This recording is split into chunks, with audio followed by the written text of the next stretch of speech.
Right, here we go. This is just, well, coming down to Penpol here now. This is what's left of Penpol Farm as we go in the entrance here. This used to be the cow's house. I worked there myself from 1963 onwards for a few years. This was milking in the cow's houses, and you've got little air vents and all up there, which are really, really old. The gentleman here now is called Mr. Hall. He runs a pottery in this part of the old cow's house it was, and this gentleman over in this building here, he's an architect. I think he does a bit of woodwork, etc., etc. And then when we, oh, hello there. I show you. All right, boy. Lucky I won. Mr. Hall, this is. How do you do, Mr. Hall? And I made a mistake yesterday, see, so I'm going to try and put it right. And this over there is what was the piggery itself.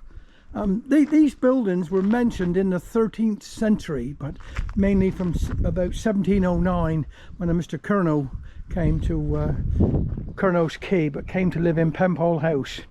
Look, you have a nice cup of tea, Perd. Thank you very much. All right. Yeah, this by the way, is Mr. Hall, the pottery man. So there we go. Sorry. Hello. Take care. Thank you so much. Bye-bye. We'll come out of the farm now, and we're just going to the house itself. And of course, then we come to Penmynnydd.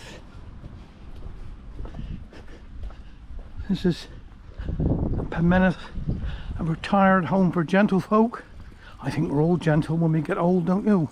Lovely colours there. I was talking to them yesterday, and they said lovely to come out here for an afternoon and sit down and have a cup of tea and watch the people and have a bit of laugh and a bit of chat. But they're well looked after, I gotta say. Absolutely wonderful, well looked after. Now we're coming around to Penpol House.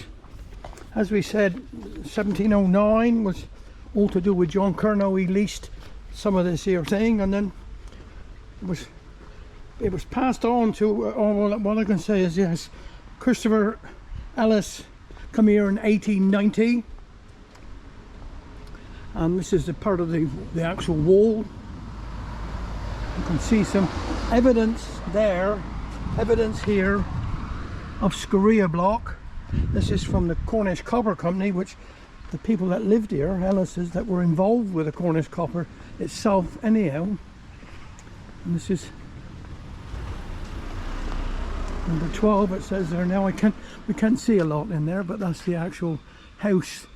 As I said, was mentioned. It's got a Penpol House on there. And it was passed to Major Thomas Ellis, who gave some land to the town itself for the park and the bowling green. This avenue, well, this was bought by his relation in 1921. His son John Ellis bought all this place in 1921.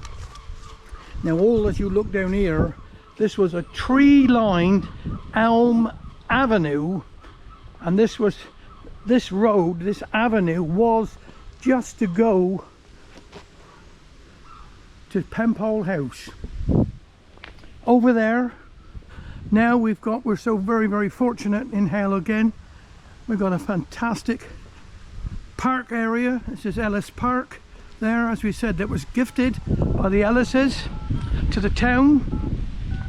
Just down a bit further, we'll be going to look at the bowling green. Now this is John Ellis. You see, this is John Ellis Court. These are, well, I don't know how many flats is in there, but I know that there's quite a few flats in there, and they got communal areas, of course, but you can live on your own, or you can share a bit of your time and have a chat. And you haven't got to be lonely when you go in places like this. You see plenty of parking there, but fantastic, absolutely wonderful again for Hale to have such a place as this. Can imagine what it was like in the 17 and 1800s and up to the 9, going all the way up this elm lined avenue.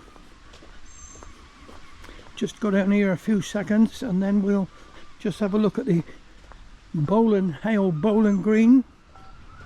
I'll have to find out when it's open. I don't quite know at the moment. I suppose like on an afternoon now would be wonderful to go out and have a game of bowls. God, I can smell pastas as we're coming down here. They're from Philps, I can smell that. Here we go here. See, this is an entrance. Look, you can go up to the park. Ellis Park up here. Love your park, as is what it rightly says. Please drop in for a chat about your ideas. This is Ellis Park. And over this, what a lovely green. What a lovely bowls area that there is there as well. We're so very, very fortunate to be able to be given this, and people have, you know, so much work that they do to keep everything neat and tidy for us all. Thank you for that.